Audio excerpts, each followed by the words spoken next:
Assalamualaikum warahmatullahi wabarakatuh.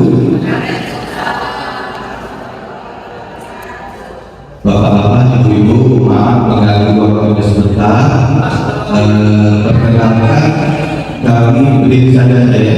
Perkenalkan, kami dari mahasiswa dari Investigasi kelas LPL. Di sini kami akan melakukan penyuluhan tentang rematik ya. Saya perkenalkan diri, nama saya Agus Tami. Di paling ujung namanya Pak Rizal Sarunja, yang kedua Pak Yus, yang ketiga itu Bu Sari, dan di sini mungkin ibu sudah kenal ya, mereka Pak Adi dan Bu Nur Aziza serta teman saya yang kameramen Pak Eka ya. Di sini minta waktunya sebentar. Kami di sini akan menyampaikan tentang rematik ya. Nanti akan disampaikan oleh teman kami yaitu Bu Sari, di mana di sini akan disampaikan apa itu rematik, penyebab rematiknya gimana, dan cara mengatasi dan menangani rematik itu gimana ya. Untuk ibu-ibu mohon waktunya, beberapa waktunya nanti dengan Bu Sari.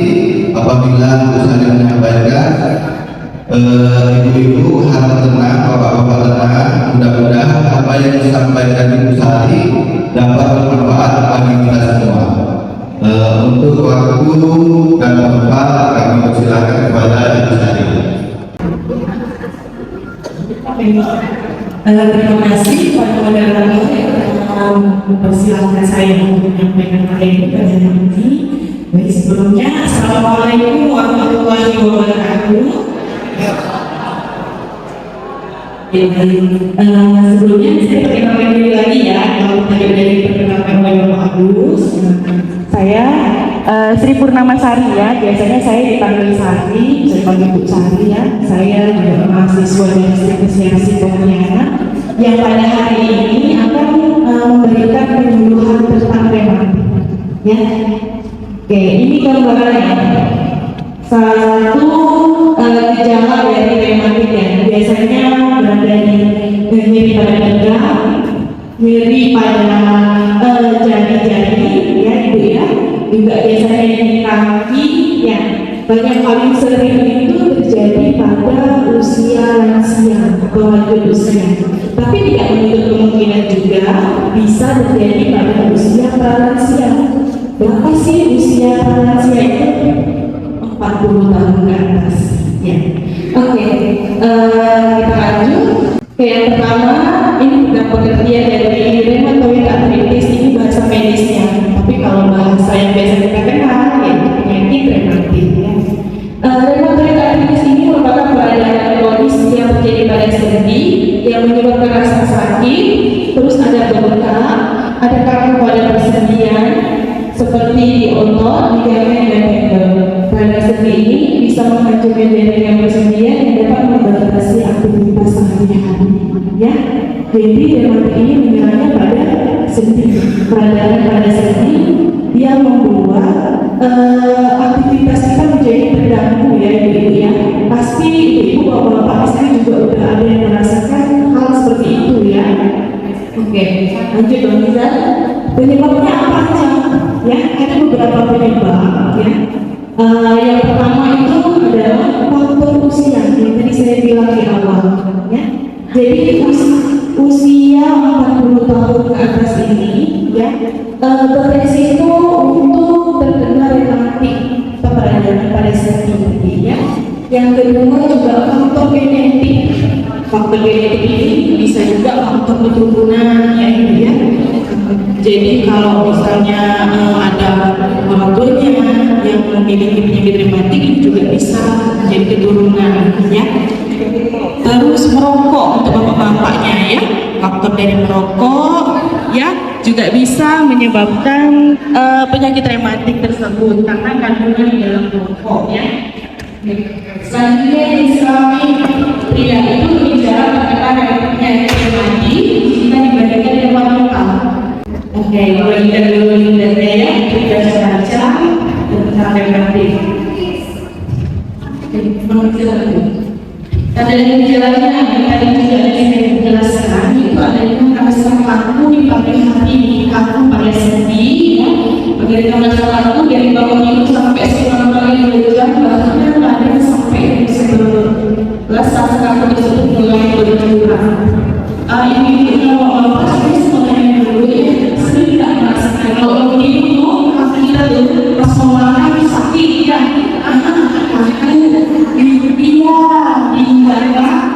bapak kakinya terasa sakit ya, kadang sampai menjalan ke bagian tiga. Itu salah satu tanda gejala dari penyakit tadi ya.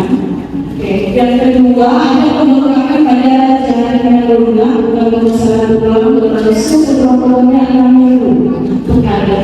Ya, kita sih menyebutnya sebentar, katanya ya biasanya gorka di bagian itu biasanya jalannya kalau itu tidak sebulan ibu, ya. Dan itu adalah preventif ya. Nah, terus yang kita sini bila dan usul pada satu sakit. Dan yang saya bilang di bagian lutut ya, biasanya yang paling sering bagian lutut dan pinggang. Sering menderita mulut sakit dan terutama pada sendi kecil, mulai dari sendi metakarpal dan disertai dengan bengkak yang khas pada pergelangan tangan. Kalau pergelangan tangan ini biasanya jarang terjadi, tapi ada yang berasa nyeri pada pergelangan tangan biasanya. Itu yang paling sering tadi. Oke Bu, gimana? Iya, di sini juga biasanya ya, di bagian tangan lengan juga dari bawah sampai ke ujung jari. Biasa rasanya kayak kesemutan gitu ya, ya rasa kesemutan yang di radang gitu ya. Iya Bu, iya ada kesemutan juga. Itu salah satu dari pembicaraan yang tadi ya. Ini cara mengatasinya seperti apa yang kita bahasnya untuk menghindari makanan berkadar kulit tinggi yang mengurangi minuman tinggi, gula serta minuman beralkohol. Cara mengatasinya yang pertama yaitu pengobatan ya, seperti kegiatan hari ini ya.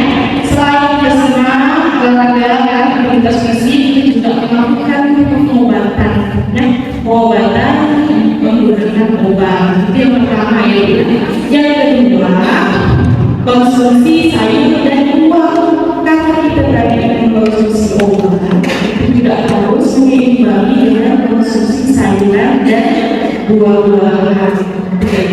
Terus yang ketiga, minum air mineral. Minum air putihnya harus cukup ya. Selanjutnya olahraga teratur. Tadi yang sudah kita lakukan sebelumnya, melakukan aktivitas fisik seperti olahraga ringan aja bolehnya. Terus makanan yang harus dihindari dari tarik-tarik. Yang pertama, jeruan. Enak ya Bu ya, pasti enak ada makannya. Enak makannya tapi dampaknya ya tidak enak. Oke. Yang kedua, makanan bersantan, seafood ya. Terus jenis sayuran tertentu seperti kacang-kacangan, karena kacang-kacangan itu memicu naiknya dan kesebutan dalam tubuh kita ya. Oke, terus juga naiknya kambing. Selain tadi ya pengobatan secara obat-obatan secara medis ya, terus juga kita lakukan olahraga, kita minum makanan yang bergizi ya. Itu seperti dari macam-macam makanan yang menyebabkan diabetes ini juga ada pengobatan secara tradisional. Pengobatan tradisional untuk diabetes ini salah satunya itu dengan kompres terakhir makan, gitu ya. Tapi perlu diingatkan lagi untuk pengobatan tradisional ini bukan untuk menggantikan pengobatan secara medis, tapi adalah pengobatan pendamping ya. Ini hanya untuk bisa mengurangi rasa nyeri pada penderita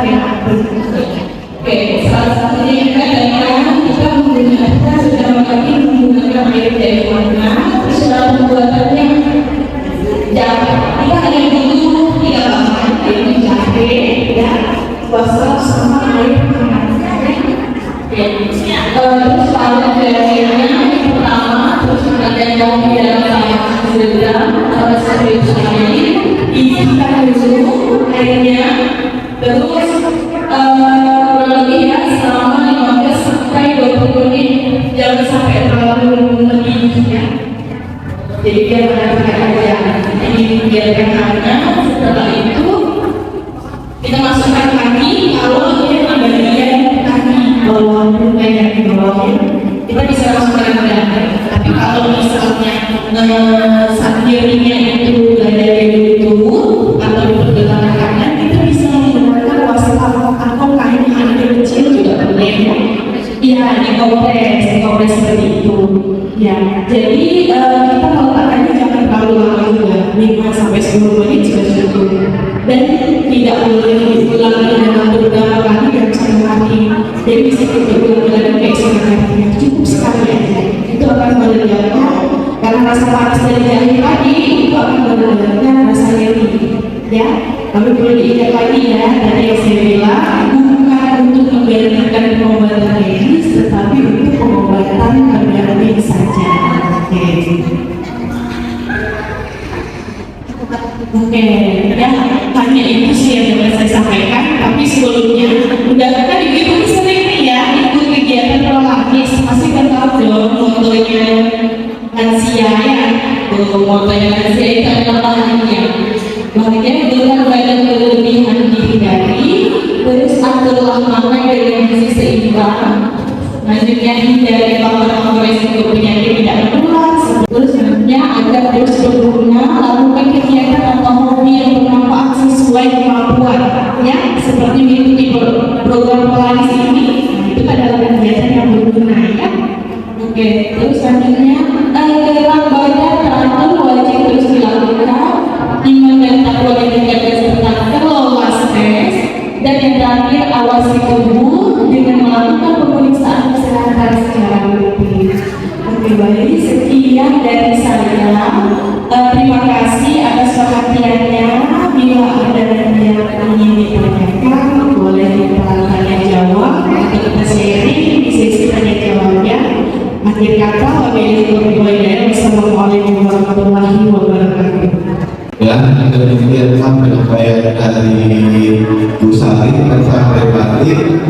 Apabila ibu-ibu atau bapak-bapak ada yang kurang jelas atau yang kurang mengerti apa yang disampaikan Bu Sari, boleh bertanya.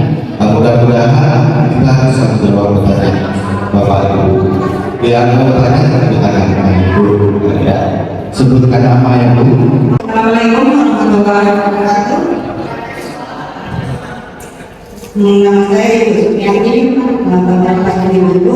Saya mau bertanya, masalah ini kan rematik dengan akurat ini gejalanya sama ya Bu. Cara membedakannya itu bagaimana dan apakah gejalanya itu sama? Ya, Assalamualaikum warahmatullahi wabarakatuh. Oke, terima kasih Bu, pertanyaannya bagus. Pertanyaannya mau kita tampil dulu atau langsung jawab? Ya, kita tampil dulu. Ada pertanyaan apa perbedaan dari rematik dan asal urat jabat tangannya apa bedanya? Assalamualaikum warahmatullahi wabarakatuh. Nama saya Muhammad. Saya bertanya, saya itu sakit dan sakit sudah disuntik 4 kali, tapi kok masih sakit gitu. Sering saya makan obat nyeri, tapi kok sembuh. Ganti dalam sekali mungkin gitu. Katanya kayak gini. Gimana dulu tapi sembuh Pak, tapi kan suntik nih. Gimana itu nafasnya? Oke, pertanyaan dari Ibu. Mungkin sering sakit daerah sini, biasanya di tangan atau di lutut gitu. Tidak sekali juga, tidak sebentar. Habis itu sakit lagi. Cara penanganan yang baik dan benar mana? Oke, mungkin ada teman-teman yang bisa menjawab. Atau ada lagi? Oh, ada lagi Ibu.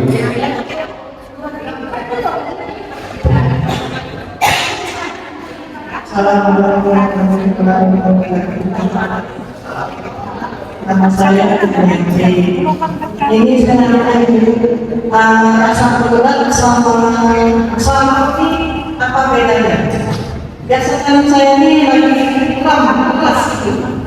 Tadi saya juga tanya ke tangannya. Apa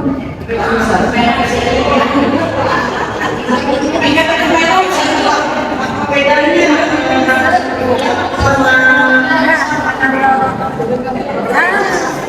sama Kamera.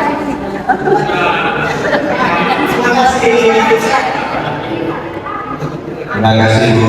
Pertanyaannya apa bedanya satu dengan asam urat karena ini sering tahu di ujung jarinya. Oke. Baru tadi saya coba menjawab pertanyaan yang pertama tadi ya. Apa perbedaannya pada gejala dari asam urat dan rematik ya? Pada umumnya dari gejalanya itu sama ya, cuma penyebabnya yang berbeda ya. Kalau rematik itu dia itu penyebabnya karena ada peradangan pada sendi ya, jadi ada peradangan yang terjadi pada sendi. Tapi kalau untuk asam urat itu disebabkan oleh kadar asam urat yang tinggi, maka menyebabkan nyeri pada sendi tersebut. Itu Bu, untuk kadar gejalanya hampir sama ya Bu ya. Jadi,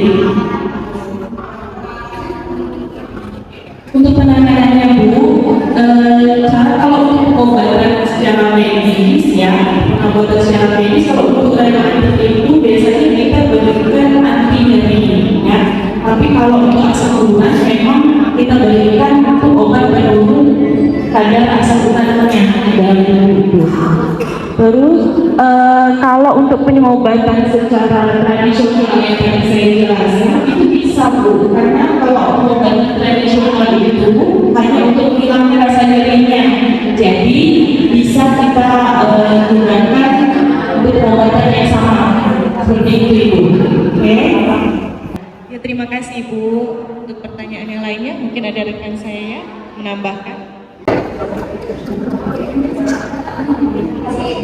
Dan pertanyaan yang kedua, ada yang menanyakan kenapa dari kasih urat, kasih emergency atau program masih dari itu ya? Karena ada di situ. Itu banyak faktor ya. Yang karena faktor peradangan, kerusakan sendi dan pengaruh itu juga bisa terjadi ya. Dalam karena konsumsi pada dalam tersebut dan itu adanya penurunan cairan di dalam atau sekitar sendi dalam mengalami kondisi nyeri pada daerah-daerah yang tersebut. Kalau dalam sekitar apapun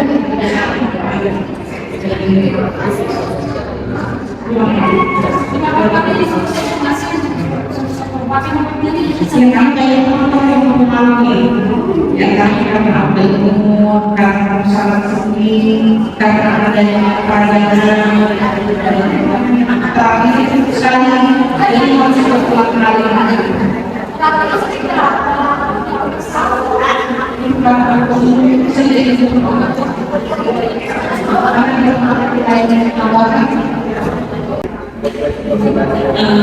Ya, pengobatan secara medis sudah dilakukan ya Bu ya, terus minum obat udah, suntik udah, tapi masih ternyata ada rasa nyeri ya Bu ya di ujungnya.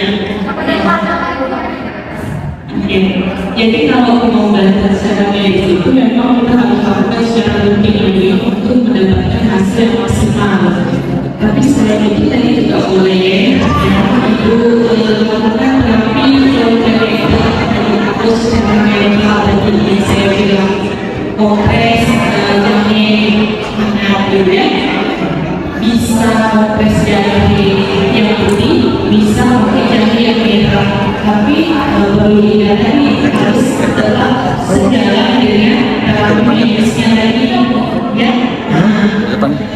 Mungkin kalau dari kami yang cuma untuk mengurangi rasa nyerinya tadi dengan kompres jahit merah tadi ya bisa dilakukan kompres selama 5-10 menit, 1 hari cukup sekali, jangan Bapak sendiri, karena kalau Bapak sendiri sepakat nanti bisa memperoleh juga untuk yang jadi ibu sekali selama 7 hari berturut-turut boleh dilakukan di rumah ya, cukup 1 kali sekali selama 7 hari berturut-turut kurang lebih progresnya itu 5 sampai 10 menit.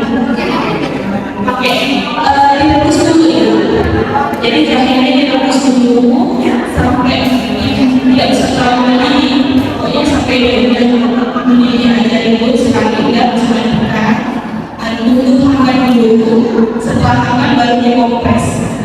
Karena itu bagian itu kita bisa pakai handuk kecil atau wastafel gitu ya. Dilakukan 1 kali sekali aja selama 7 hari berturut-turut. Nanti bisa dilihat dari hasilnya gitu ya. Karena kalau saya kita nggak rutin usahanya cara membuat sudah ada yang dalam leaflet pun ya, boleh dibaca lagi Bu leafletnya. Itu sambil terapi Sina itu pakai listrik bagus itu. Untuk ibu siapa yang menyebutnya itu? Ya, kemudian secara ilmiah kalau kesemutan dengan demati itu hubungannya belum bisa dijelaskan secara pasti. Yang jelas biasanya kesemutan itu atau rasanya jadi itu timbul karena ada penekanan pada saraf. Contoh bahwa di karena ada masalah itu kemudian timbullah masalah itu sehingga sarafnya bisa menyebabkan kesemutan. Jadi terjadi penekanan pada saraf.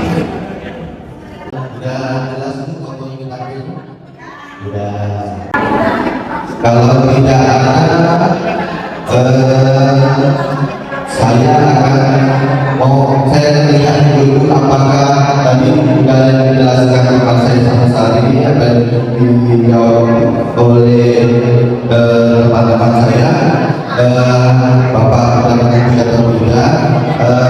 Kalau gitu saya balik lagi.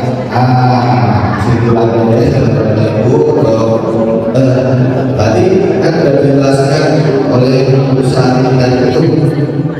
Dan ditanya lagi. Atau ini cara tematik tadi ada yang singkat. Kalau singkat itu sebutnya.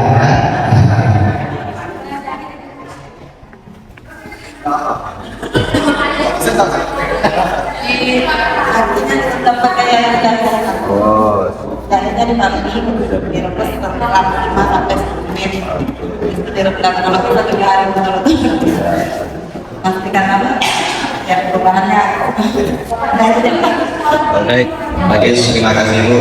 Jadi tadi cara menangani itu kan terapi kimia dari Ibu dan agak tahu saya dia dan budaya kasus di kompres ya Bu. Oke.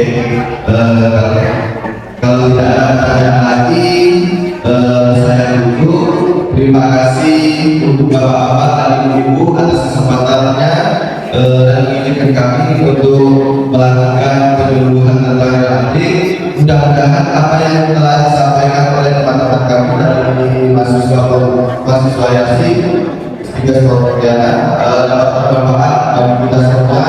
Akhir kata, apabila ada yang salah saya berikan mohon maaf. Akhir kata, wassalamualaikum warahmatullahi wabarakatuh. Tangan untuk kita semua Bu, tepuk tangan untuk kita semua.